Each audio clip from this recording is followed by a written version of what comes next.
Hello everyone and thanks for hanging out with me. Today I want to talk to you about the charging curve of the Kia eNiro, and I'm sorry for the background noise. There's a stupid tractor a kilometer away or something, but so loud, and it's 8:30 in the evening and so loud and annoying.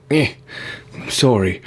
But I charged the eNiro at Ionity after 130 kilometers an hour range test. Charged it from 1% to 100%, so it was a long charging session.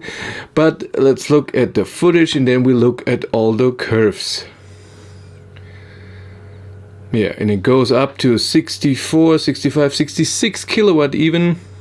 At 1%, I drove it down, and then you can see the amps stay at 200 amps, but the voltage goes up, and that means the charging power is going up. And then Ionity didn't show the correct number, because already here it should be 72 kilowatt, and the voltage goes up even more, even to 74, 75 kilowatt, but at some point it is true. So now it will be 73. Still at 22%, and now with 370 volt it should be at 74 kilowatt,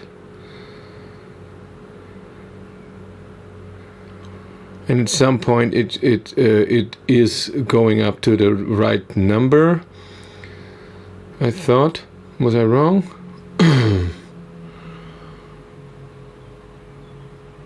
Because now it should be, yeah, now it's at 75 and now it's the correct number. I don't know, Ionity has that sometime. Then it went down for a second, and then because the amps went down from 200 to 185 at around 42%. Still 70 kilowatt though.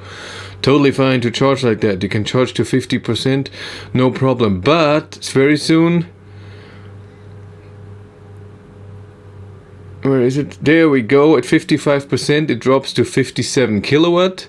So this is your peak charging speed is to 55%.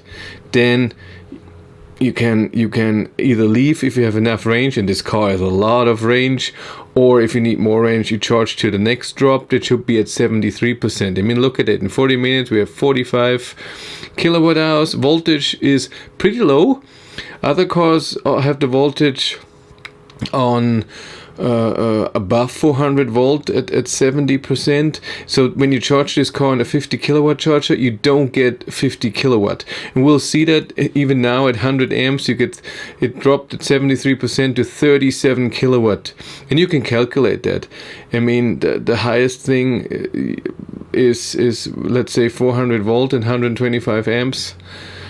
That will be exactly the 50 kilowatt, but it's struggling to get that speed. So a 50 kilowatt charger is not the thing. We had another drop to 24 kilowatt now. So 80% is pretty slow, and then 80% to 100% takes a long time. It will take 99 minutes for the whole charging session, and we were at 56 minutes. So it takes 45 minutes to charge from 80 to 100%. That's just a long time. But the battery still has a buffer. You still have regen when you drive, when the battery is at 100%, and I love that a lot. It's a very nice feeling.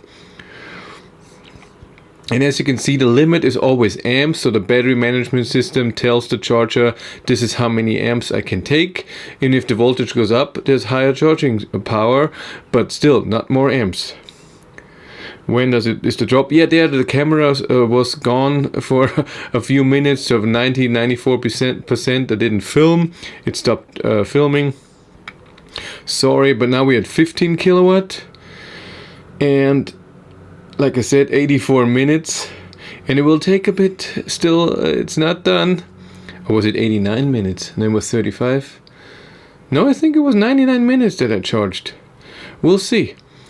98%, we're at 14 kilowatt, 13 kilowatt, oh my god, 11 kilowatt, 91 minutes, 10 kilowatt at 98%, then 8 kilowatt, no, it's stopping now, 94 minutes, 95, oh no, I did it, it was really that long, 96 minutes, then we have 5 kilowatt, it's really going down.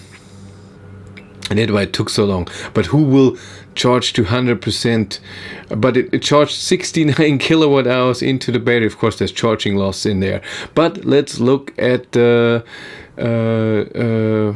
graphs and the comparison to other cars. Yeah, the tractor is still making noise, sorry.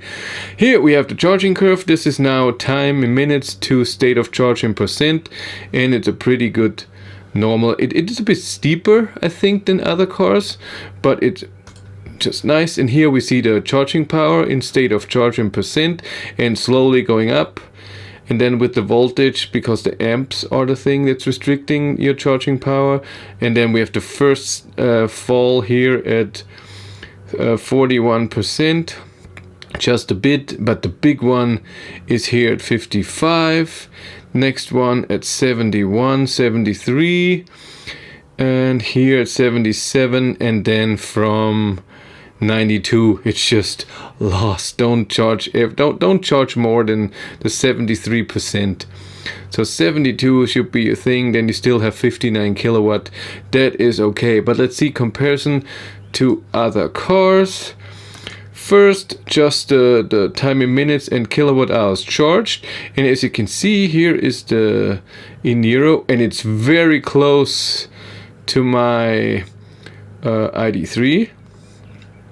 Even though my ID3 charges with 100 kilowatt, and it's less in the bottom, but it's very close to that.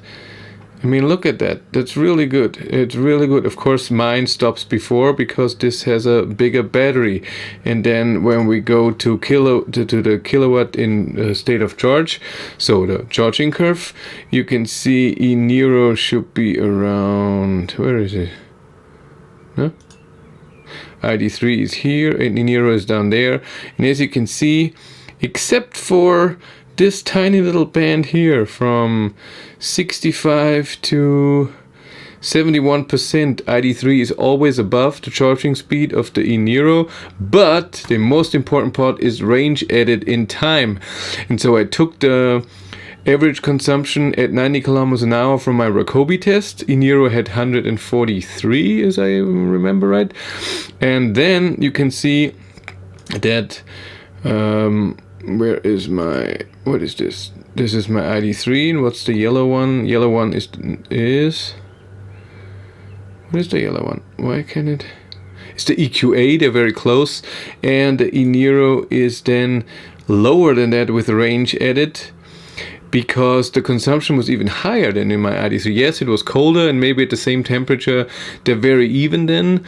But I think I did my range test also with 131 watt hours per kilometer at 14 degrees or so, but it was in October, and this was in May. But as you can see, range added, the three good cars that I had so far were the ID3 Pro S, EQA, and the ID3.